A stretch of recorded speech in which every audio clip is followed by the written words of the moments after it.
Yang perlu diperhatikan menjadi seorang trader itu menurut saya adalah uang, sumber uang yang paling penting ya. Hmm.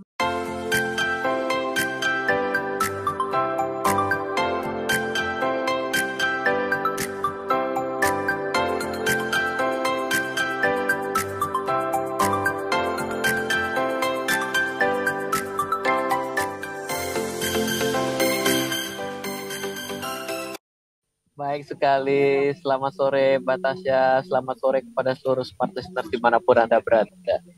Yes, oke Mas Ryan. Nah, boleh dong di-update gitu ya sama kami di hari ini.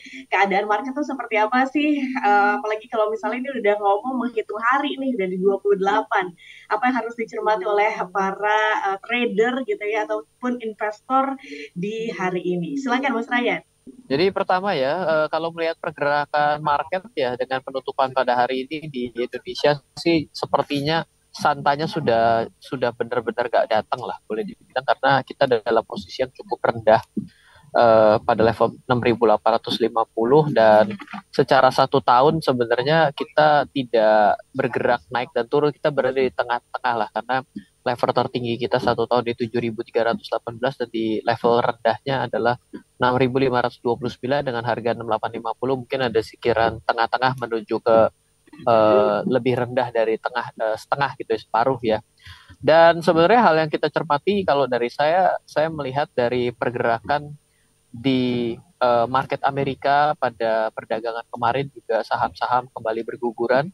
Hal itu ya diakibatkan karena ekspektasi-ekspektasi baik secara realnya maupun secara laporan keuangannya sepertinya juga masih dalam kondisi yang nggak terlalu baik. Let's say kita bicara seperti Tesla gitu mengalami penurunan kalau tidak salah tadi malam hampir 11%.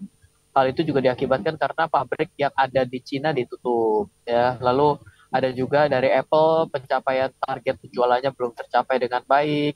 Lalu Disney sendiri dari peluncuran film terbarunya juga tidak mencapai ekspektasi yang sesuai dengan harapan ya. Banyak sekali informasi-informasi seperti itu dan pada hari ini juga kalau kita melihat pasar kripto sama juga yaitu let's say seperti Shiba Inu juga mengalami penurunan sampai dengan titik terendah dalam satu tahunnya kalau saya tidak salah atau 6 bulannya dan juga beberapa koin-koin lain juga posisinya dalam kondisi seperti itu. Jadi ya bukan sebuah market yang begitu enak kalau kita bicarakan, yang kadang-kadang sebagai seorang pemula merasa ini bukan suatu yang bagus, kira-kira seperti itu Batasya.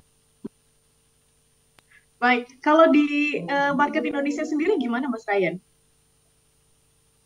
Ya, seperti yang tadi saya kemukakan ya, cukup banyak saham-saham yang berkapitalisasi besar tentunya ya. Salah satu saham dengan warna hijau dengan gambar kotak belanja itu berada level yang cukup rendah dan turun berjilid-jilid ya. Salah satu trending topik nih boleh dibilang gitu ya. Itu sayangnya pemilik market cap yang besar sehingga akan mempengaruhi memperberat kinerja bursa kita dan salah satu kabar baiknya ya beberapa medium to small cap ini cukup agresif kenaikannya. Jadi menolong ya dari penurunan itu sendiri gitu. Tapi secara market cap yang besar ya penurunan-penurunan itu lumayan membuat market kita agak tertekan ya. Let's say kita bicara seperti Astra Internasional gitu ya. Itu level satu tahunan 5.300 sampai 7.575. Hari ini level 5625. 5625 itu kan near bottom ya, berada di area yang cukup rendah dari harga terendah terakhir satu tahun ini. Jadi berita-berita seperti ini memperberat kinerja indeks kita pada saat ini. Kenapa ini teknikal sekali ya pada saat ini ya? Seperti market review ini. Saya dipaksa untuk market review. Siap. Oke, Mas Ryan ini kan biar bisa nih menjadi outlook gitu ya oleh smart listeners gitu, apalagi kalau misalnya mau memandang tahun 2023. Nah, untuk sebelum kita berganti sesi gitu Mas Ryan, kita ngomongin trading nanti di sesi selanjutnya, apa sih yang mungkin bisa terjadi gitu ya sampai dengan pergantian tahun nanti? Silakan. Menurut saya sih flat to downtrend ya pada saat ini sampai dengan beberapa hari terakhir ini menuju akhir tahun 2022 sih. Sepertinya market akan cenderung datar ataupun mengalami pelemahan. Seperti itu. Baik, oke. Mas Ryan, kita jeda dulu sejenak sebelum kita ngomongin dan masuk ke dalam topik kita di kesempatan kali ini seputar trading yang aman itu seperti apa gitu ya. Mungkin Siap. satu pertanyaan gitu dari yang saya ingin ajukan kepada Mas Ryan sebelum kita jeda dulu sejenak. Kenapa sih ada gitu orang yang memilih menjadi trader daripada menjadi seorang investor gitu Mas Ryan?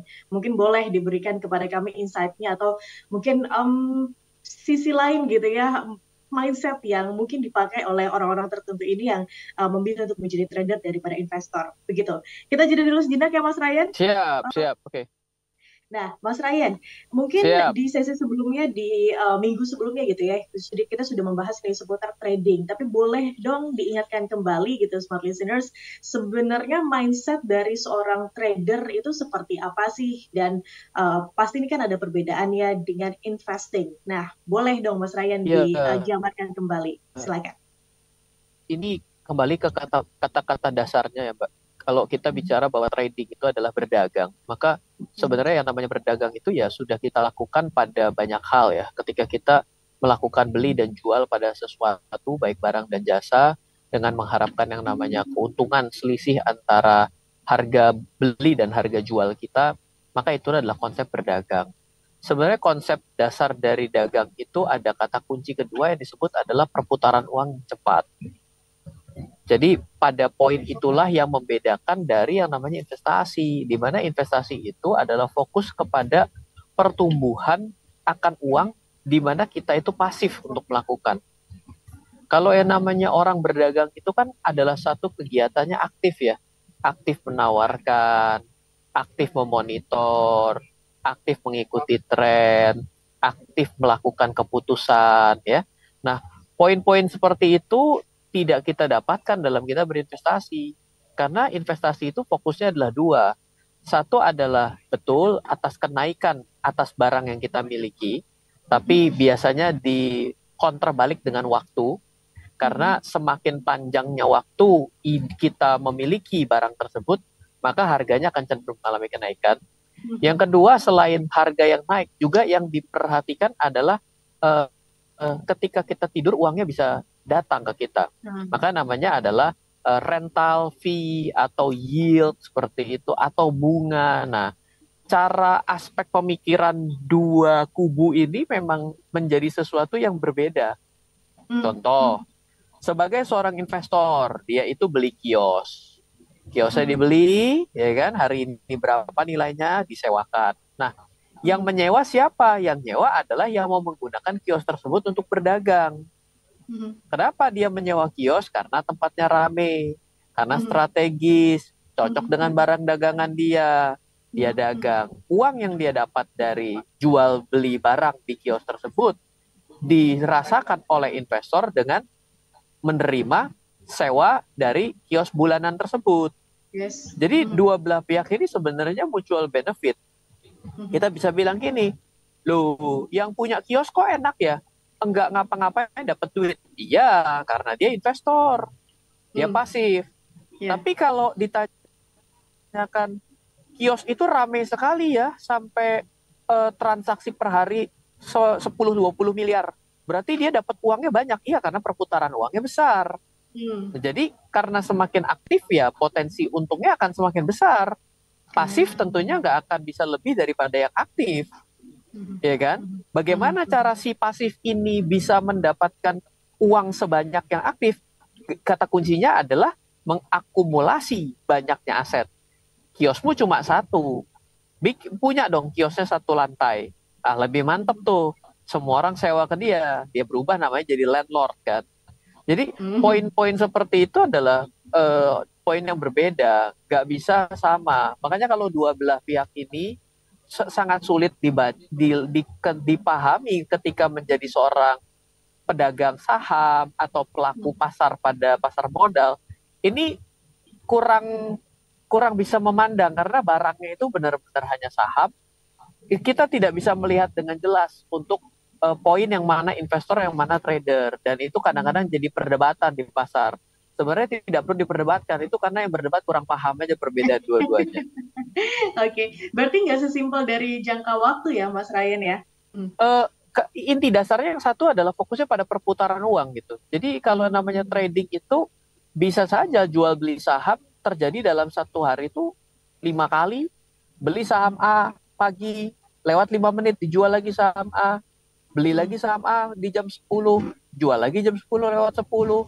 Ada peluang lagi jam 2 jam sebelum keluar main, istirahat sesi pertama perdagangan, lalu lanjut lagi nanti sore. Ya namanya pedagang kan begitu ya. Ya, benar. Sama aja kayak kita dagang ada di kios-kios yang ada di pasar-pasar kan begitu. Hmm. Konsepnya sama. Perputaran Hmm. uang kata kuncinya. Perputaran uang di situ kuncinya. Oke, baik, Mas Ryan. Mohon kami diingatkan lagi gitu ya. Ada dua hal juga yang minggu kemarin Mas Ryan bahas ini seputar trading yang harus diperhatikan oleh para trader gitu. Mungkin boleh dijabarkan kembali Mas Ryan? Yang perlu diperhatikan menjadi seorang trader itu menurut saya adalah sumber uang yang paling penting ya. Sumber Karena kalau uangnya. kita perlu sadar kenapa orang mau jadi trader itu karena dia sadar uangnya itu terbatas dan dia Oke. ingin mendapatkan perputaran atau pengembalian dengan cepat. Jadi kalau ada orang yang punya uang hanya 1 juta rupiah dan dia bermimpi menjadi seorang investor sukses ala Warren Buffett itu uh, ini suruh bangun buruan gitu. Karena apa? Karena itu salah Mimpi mimpi. soalnya. Karena iya, bagaimana caranya 1 juta bisa jadi 10 miliar? Coba diinvestasikan di mana gitu. Oke. Nah, kalau kita coba punya uang 1 juta, gimana cara kita bisa mendapatkan 100 ribu? Ya kita berarti harus aktif memperdagangkan.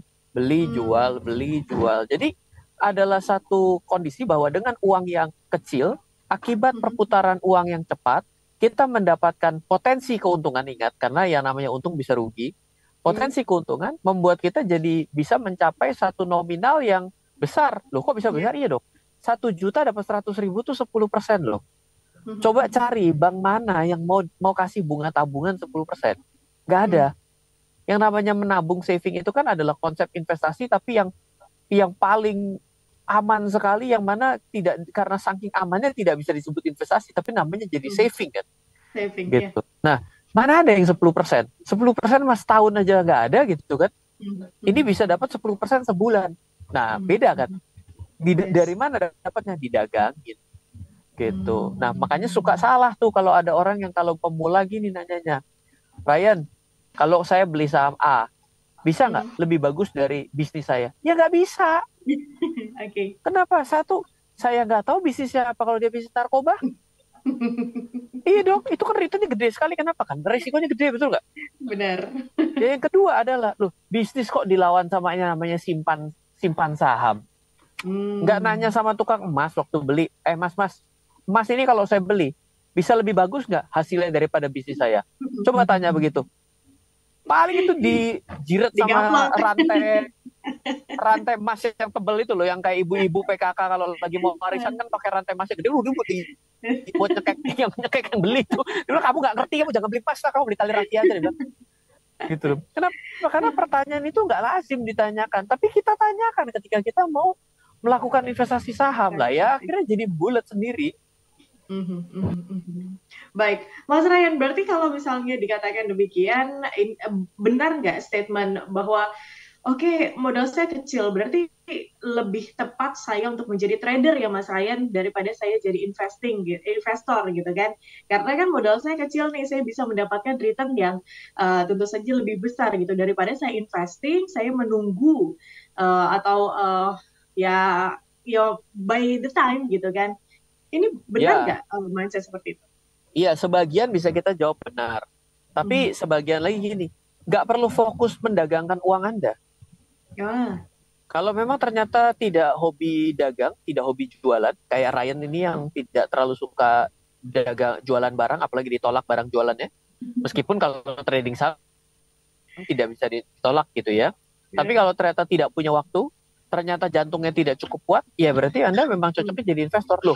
Terus tadi kan katanya kalau saya punya uang yang sedikit, saya kalau tidak trading, saya maka tidak akan bisa mengembangkan uang saya. Bisa saja ya, kamu kerja dong. Ya kamu kerja dong, menjadi pegawai kantoran yang baik dan benar ya kan, yang punya jabatannya bagus. Nah, berarti uangnya tambah banyak, ya berarti kan bisa investasi juga. Hmm. Kenapa? Karena trading itu kan membutuhkan waktu. Tadi Ya. seperti saya kan butuh waktu, butuh jantung yang kuat gitu ya. Kalau jantungnya lemah tiba-tiba pas harga saham turun, tiba-tiba dia ini ambil obat ya kan, jadi Hmm. gagal jantung atau tekanan darah tinggi ya kan jadi konyol kan. Jadi nggak Ya. serta-merta semua orang cocok untuk trading saham, trading kripto apalagi, trading forex apalagi gitu ya. Hmm. Hmm. Hmm. Jadi kalau memang tidak, ya tidak perlu untuk ke sana. Jadilah investor yang baik, akumulasi saham, akumulasi aset-aset lain dengan cara ya bekerja untuk mendapatkan satu jumlah pendapatan yang cukup besar untuk kita berinvestasi secara teratur. Baik. Oke, berarti kalau misalnya dikatakan trading ini erat sekali dengan emosi, karena tadi Mas Ryan ini mengatakan nih bahwa kalau misalnya jantungnya nggak cukup kuat gitu kan, kalau misalnya nggak cukup tahan-tahan gitu ngelihat bagaimana penurunan, aduh uang saya begitu ibaratnya ya Mas Ryan. Ini erat banget dong dengan pengelolaan emosi ya Mas Ryan. Orang-orang yang greedy mungkin kurang cocok untuk bisa terjun di dunia trading ini kan? Nah, ini tricky pertanyaannya. Karena hari ini Oke. kamu di-trickiin terus pertanyaannya gini. Coba kita kita ini kan tahu ya di dalam hidup kita tuh ada namanya IQ gitu ya. Berarti kan Yes. itu hubungannya dengan kepintaran lah boleh dibilang ya. Hmm. IQ tinggi orang pintar gitu. Tapi Hmm. beberapa tahun ya, ya tentunya kita sadar bahwa tidak hanya IQ yang tinggi yang cukup, tapi EQ yang tinggi, betul nggak sih? Agree. Betul ya? Oke, itu Hmm. kan emosi gitu di situ. Ada emosi di situ yang penting untuk kita kuasai gitu ya. Hmm. Lalu ada lagi metode yang lebih baru lagi namanya SQ, spiritual, betul nggak ya? Betul. Hmm. Nah, Hmm. jadi sebenarnya dalam semua hal, permainan IQ, EQ, SQ itu ada dan nyata. Jadi dengan IQ yang tinggi itu kalau kita dalam trading tuh apa? Punya metode yang bagus, strategi yang oke, cara analisa yang bagus, tarik garisnya oke, valuasinya cacet-cacet bagus. Tapi Hmm. EQ-nya jelek ya percuma gitu. Tapi jangan loncat langsung ke spiritual tiap kali saham turun doa, itu juga salah tuh kayak gitu. Jadi repot kalau kayak gitu. Tapi artinya permainan ini memang posisi ini adalah sesuatu yang selalu bergeser ya. Dari Oke. IQ, EQ, SQ pada semua aspek kehidupan kita itu berjalan. Jadi bukan hanya dalam trading dan investasi saja sebenarnya menurut saya. Oke, dalam semua aspek kehidupan, termasuk juga trading dan investing ya. Oke, Mas Ryan, kita masih mau membahas Siap. seputar trading yang aman itu seperti apa. Izin untuk itu menjadi pertanyaan kita, why-nya gitu kan untuk sesi selanjutnya di sesi yang ketiga. Namun kita harus jeda dulu sejenak ya. Nah, Mas Ryan, Iya. pertanyaan besar kita nih di kesempatan kali ini. Gimana sih caranya trading yang aman dan juga nyaman gitu ya, yang bisa dilakukan oleh para trader gitu. Silakan Mas Ryan. Ya, baik.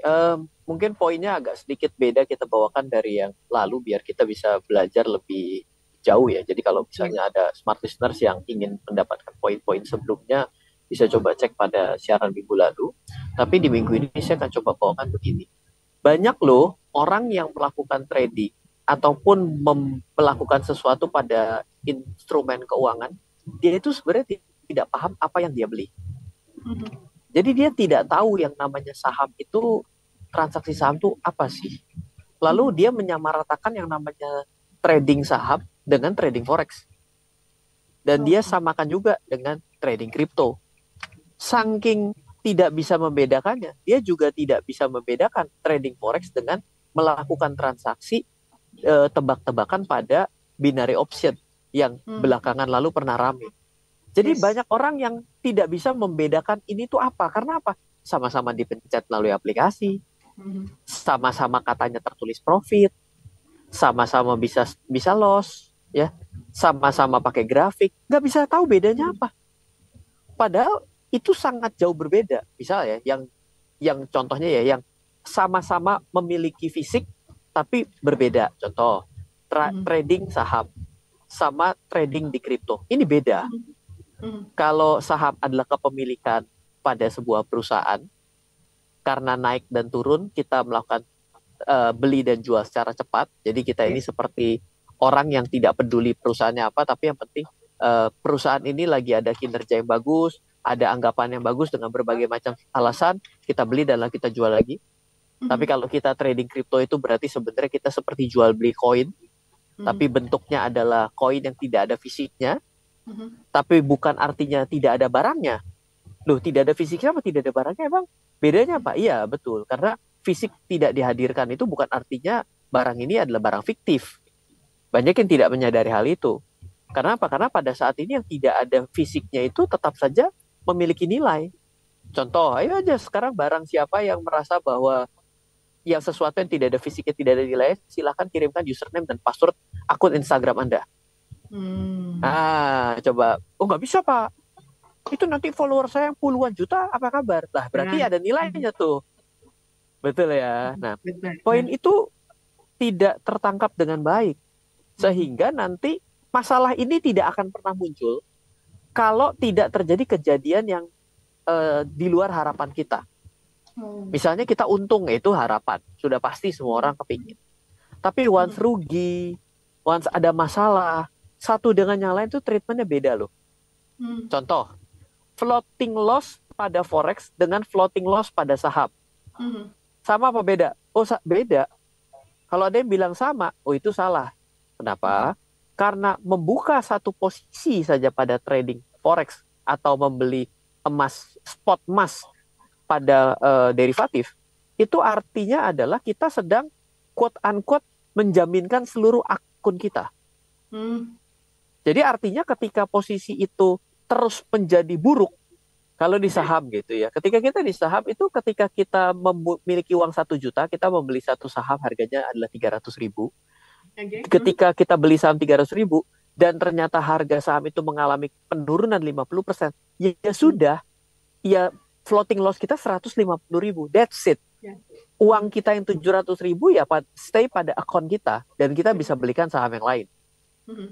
Jadi konteks ini jadi sangat jauh berbeda gitu. Nah, Mhm. poin-poin seperti ini harus kita pahami terlebih dahulu Oke. dan bagaimana caranya untuk mengunci resiko. Jadi risiko itu bagi orang-orang yang di dalam kehidupan sehari-hari saya di industri keuangan, kita itu adalah mitigasi resiko dan Mhm. mengunci resiko. Mitigasi ya memperkirakan resiko-resiko apa saja yang bisa terjadi dan how to mitigate, bagaimana mencoba untuk bisa berteman lah boleh dibilang dengan risiko tersebut. Nah ya Mhm. yang kedua ya bagaimana kita bisa mengunci resiko itu. Jadi bila terjadi A, maka ini pengganti, ini adalah B-nya, ini adalah obatnya gitu loh. Nah, Mhm. poin-poin seperti itu yang perlu kita lakukan dalam melakukan transaksi sebenarnya dalam kita trading itu semua itu harus bisa kita um, ya terapkan lah ya boleh dibilang ya. Mhm. Karena seingat saya juga dulu ya ketika saya memulai ya boro-boro ya bisa sampai begitu gitu. Ya belajar itu kan cuma dari dua ya, dari pengalaman diri sendiri atau pengalaman orang lain. Dari main. Ya bagus Mhm. belajar dari orang lain ya biar nggak mengalami sendiri mau berapa banyak umur kita harus kita alokasikan untuk mempelajari seluruh kesalahan orang kan kira-kira begitu. Benar, benar, benar. Berarti ketika kita mengetahui Mas Ryan apa yang kita beli, ini kita bisa menyesuaikan begitu ya, apakah kita berada di forex, saham, atau kita bisa ada di kripto. Mindset apa yang harus difahami gitu Mas Ryan ketika kita terjun di tradingkan instrumen-instrumen yang berbeda ini Mas Ryan? Oh, ada banyak ya, ada options US market juga, mana options US market itu Mhm. juga arahnya 4, bukan arahnya 2, gitu ya. Kalau saham kan beli dan jual gitu ya. Kalau di forex Jual. itu bisa beli dulu jual kemudian atau jual dulu beli kemudian gitu ya. Eh, apa yang harus kita pahami itu sebenarnya pertama jangan memulai dalam jumlah yang besar terlebih dahulu ya. Karena kalau kita memulai dengan jumlah besar terlebih dahulu itu membuat kita ya apa namanya pemula ya. Itu kan mirip seperti anak-anak kecil atau balita dikasih pisau ya ataupun kita Mhm. kasih stop kontak suruh masukin tangannya ke stop kontak dia nggak akan tanpa rasa takut gitu lah bayangkan Iya. kalau itu kita lakukan ke diri kita juga dalam kita baru memulai mengenal pasar jadi bisa saja menggunakan virtual account atau namanya paper money jadi ada namanya simulasi trading. Nah, Mhm. malah sama kayak orang untuk belajar pesawat, emangnya langsung terbang langsung kan nggak ada namanya simulasi pesawat ya. Nah, itu buatlah jam terbang dulu. Ya banyak loh Hmm. orang yang tidak melakukan itu dan juga ada marketnya yang tidak memberikan hal itu. Itu juga saya sesali ya pada beberapa industri juga ya. Kok nggak ada sih yang namanya simulasi trading? Jangan Pak, kalau nanti simulasi trading dia kalah, nanti dia kagak buka akun. Itu Hmm. benar-benar mengesalkan ketika saya mendengar itu dari yang pengampunya, dari yang memiliki fasilitas itu. Hmm. Geram saya dengar itu. Artinya Hmm. memang mereka ini tidak siap untuk melakukan investasi, yaitu apa? Ya. Pengetahuan. Hmm. Jadi mereka sendiri punya keyakinan bahwa orang kalah. Itu mengesalkan buat saya. Hmm. Seperti itu. Toh nggak Baik, juga baik. kok di instrumen apapun pasti ada yang menang dan kalah, betul. Benar. Tapi pada akhirnya juga bagaimana caranya menjadi orang yang bisa melakukan transaksi dan secara on average, bukan selalu untung lah ya, on average mendapatkan keuntungan. Itu nyata dan benar bisa. Baik. Oke, Mas Ryan, satu pertanyaan ini dari Bapak Aldi yang sudah hadir gitu ya di WhatsApp kami. Sebentar. Selamat sore Mas Ryan, bagaimana sih memilih platform yang baik untuk trading? Adakah kiat-kiat tertentunya? Mungkin boleh dijawab Mas Ryan untuk sesi selanjutnya di sesi terakhir. Oh, baru mau saya gas. Jangan Siap. dulu, ini udah Oke, oke. gaspol-gaspol aja. Siap, siap, siap.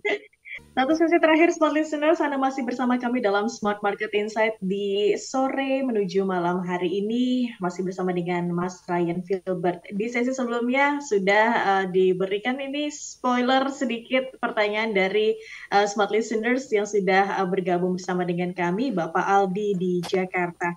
Selamat malam, Mas Ryan. Bagaimana Yes. caranya memilih platform yang baik untuk trading? Adakah tips and tricks? Ya, silahkan. Boleh dijawab langsung, Mas Ryan.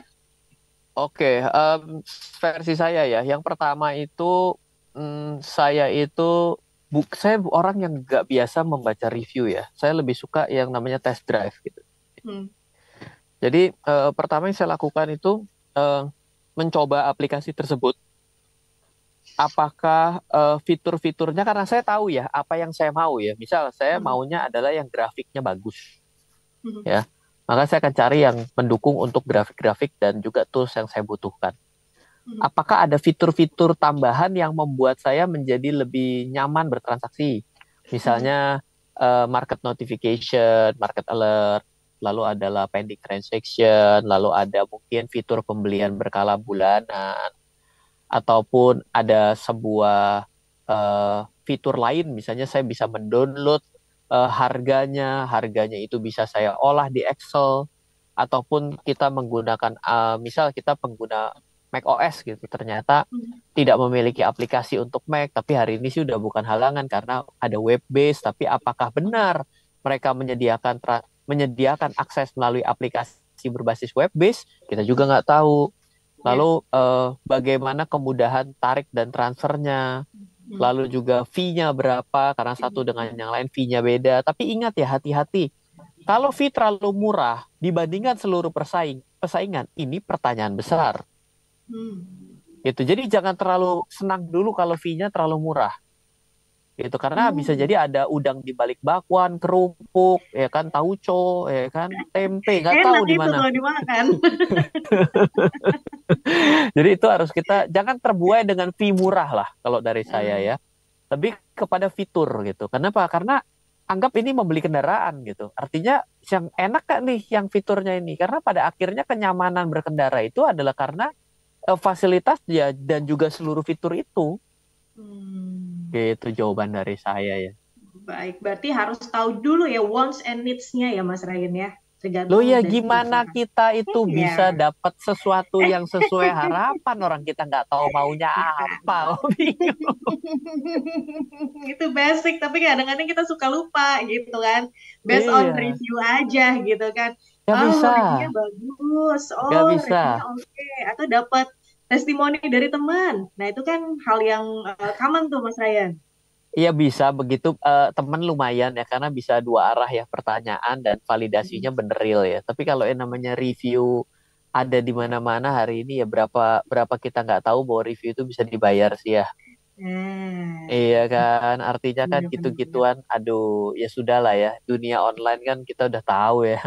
Ada pedagang di marketplace reviewnya banyak tapi kode namanya sama semua dari atas bawah ini mah namanya. sengaja. Oke, ini Ya, ada pertanyaan juga Mas Ryan dari Ibu Gebi di oke. Banjarmasin. Leverage dalam trading itu apa sih Mas Ryan?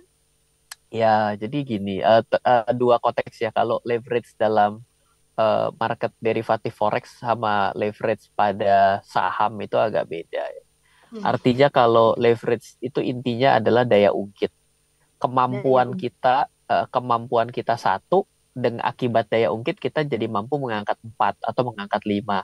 Sama Hmm. seperti kita itu mengambil konsep di fisika itu untuk yang namanya konsep pengungkit pesawat Hmm. sederhana. Kan pesawat Hmm. sederhana ada pesawat sederhana tipe satu, tipe 2, tipe 3, lengan beban dikalikan sama dengan dikalikan dengan beban sama dengan lengan kuasa kali kuasa itu loh. Waduh, waduh, waduh, waduh, waduh, waduh, waduh, waduh. Kayak fisika-fisika gitulah itu yang intinya meringankan kita untuk mengangkat sesuatu itu loh. Yes. Nah, sekarang kita kembali lagi ke konteksnya trading. Kalau kita cuma punya uang 1 juta, trading, lebih cepat untung mana kalau modalnya 5 juta? 5 juta dong. 5 juta. Agree. Ah, adalah fitur hutang di sana. Jadi sekuritasnya Hmm. bilang, kamu kok 1 juta doang, saya kasih modal deh kali tiga sama sama uangmu. Jadi kamu Hmm. tidak trading dengan 1 juta, tapi kamu bisa trading sampai dengan 3 juta rupiah ya. 2 jutanya saya yang pinjemin. Hmm. Ya leverage itu Hmm. adalah pinjaman lah boleh dibilang. Atau kalau dalam transaksi saham bisa disebut fasilitas margin, transaksi margin. Itu adalah leverage-nya. Nah, tetapi kalau di forex itu leverage agak sedikit berbeda. Leverage itu adalah boleh dibilang persentase si broker itu Mhm. ngebayarin kita berapa, kita bayar berapa. Jadi misalnya ya, saya bilang 1 banding 10 misalnya gitu. Jadi Mhm. kalau 1 banding 10 leverage dalam transaksi forex itu artinya bila saya melakukan booking untuk $1.000, saya cukup menyiapkan sepersepuluhnya dari $1.000. Oh, Yaitu saya hanya cukup menyiapkan $100. Di mana 9/10-nya akan broker yang blok. blok. Hmm. Ibaratnya dibayarin gitu ya. Jadi transaksi itu Hmm. tetap milik kita sepenuhnya. Kalau untung keuntungannya adalah milik kita sepenuhnya.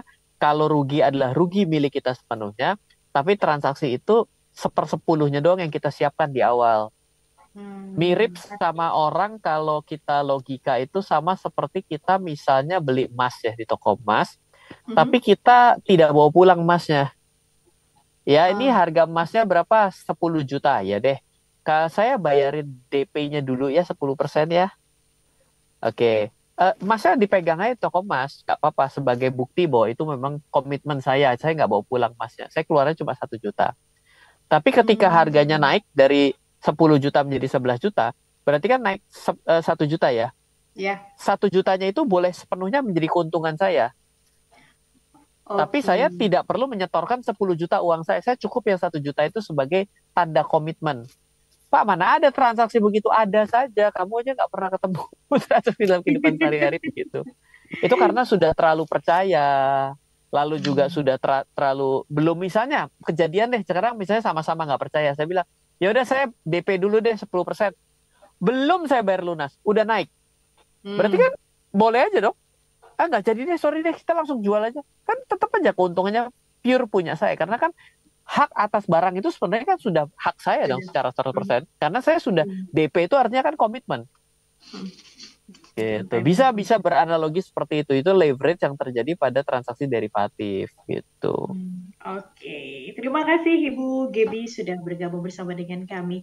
Oke, Mas Ryan, tadi Hmm, kan sempat berbicara seputar mitigasi atau mengunci resiko gitu kan. Ini kan salah ya, satu cara untuk bagaimana kita bisa trading yang aman gitu kan. ya. Nah, Mas Ryan, boleh dong di sekitar 3 menit terakhir mungkin berikan kami juga insight-nya gimana agar ya walaupun kita punya modal kecil ataupun modal besar gitu kan ingin menjatuhkan pilihan menjadi seorang trader, ingin mentradingkan, berdagang gitu kan di dunia saham, forex Ya, maupun ya.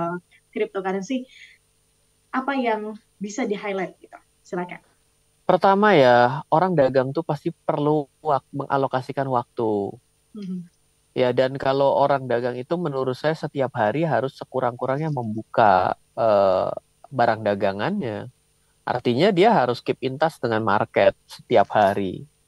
Ya karena market itu memang setiap detik berubah, bergerak. Nah, kalau tidak punya, mungkin memang belum terlalu cocok untuk melakukan orang yang namanya berdagang gitu loh. Mau berdagang saham, berdagang kripto, forex dan lain sebagainya mungkin kurang tepat gitu. Jadi pertama punyalah alokasi waktu, yang kedua punyalah sebuah cara untuk menentukan ini murah atau mahal. Ada ribuan cara di dunia ini untuk menentukan harga murah dan mahal. Tidak perlu kuasai semua, setidak-tidaknya kuasailah satu, bukan ilmu tebak-tebakan. Lah yang ketiga itu adalah patuhi sebuah aturan. Maksudnya apa? Kadang-kadang kita ini bermasalah karena kita itu melanggar aturan kita sendiri. Jadi kita tuh kan ketika harga murah, harga mahal tuh kan kita sudah bisa melihat itu harusnya. Karena kan rule nomor 2. Nah, jadi ketika kita bilang ini sudah terlalu mahal, kita udah untung, harus dijual. Mematuhi itu sulit gitu. Karena apa? Karena ya kadang-kadang orang bilang peraturan dibuat untuk dilanggar. Waduh, hukumnya jadi berubah lagi gitu kan ya. Nah, lalu yang keempat, kalau misalnya kita bukan orang yang dianggap cukup bertanggung jawab dengan yang namanya hutang-hutangan, lebih baik jangan memulai ini dengan berhutang. Secara tidak langsung sebenarnya ya jadi tidak terlalu tepat untuk bagi seorang pemula tiba-tiba langsung transaksi forex. Kenapa? Karena forex marketnya agak sedikit berbeda, ini adalah derivatif. Mulai dengan produk primer, produk utama. Yaitu contohnya adalah beli saham, beli obligasi, itu adalah utama gitu. Jadi jalan utamanya itu masuknya itu adalah mulai dari melihat oh ini tuh saham tuh kayak gini. Karena ini adalah produk utamanya nih. Kripto juga utama sih, karena apa? Karena dia kan bukan turunan gitu ya. Tapi barangnya itu tidak ada gitu. Jadi kalau kita sudah memulai dari yang derivatif, agak sulit.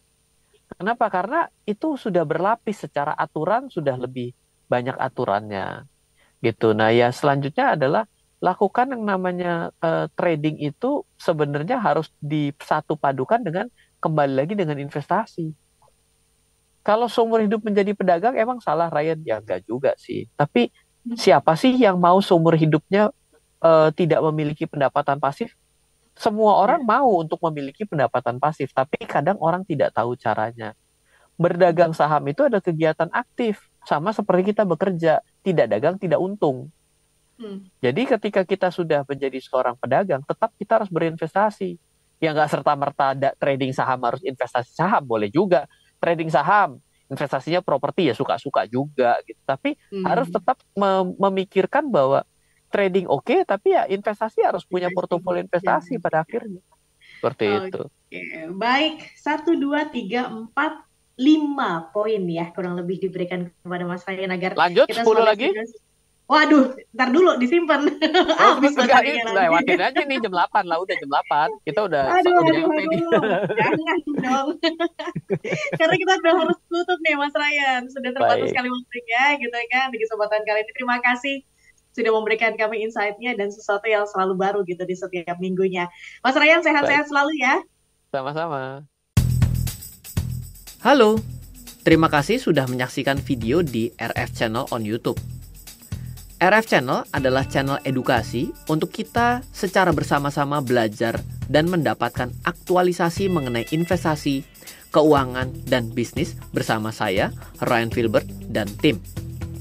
Add nomor WhatsApp saya di 0895 07 08 0789 0895 07 08 0789. Download aplikasi MyRF di Android atau iOS untuk mendapatkan artikel dan tema-tema khusus mengenai edukasi investasi, keuangan, dan bisnis pada aplikasi MyRF sekarang juga. Setiap bulan, saya bersama dengan tim memiliki kelas, mulai dari belajar trading dengan analisa teknikal, yang strateginya bisa Anda terapkan pada seluruh market, mulai dari saham, forex, hingga cryptocurrency, atau kelas investasi saham bernama Fundamental Camp. Untuk mengetahui kelas lainnya dan bertanya mengenai kelas, hubungi tim sekarang juga di 0852 882 6187. Sekali lagi, 0852 8826187. Semoga terus bermanfaat. Dari saya Ryan Filbert, salam investasi untuk Indonesia.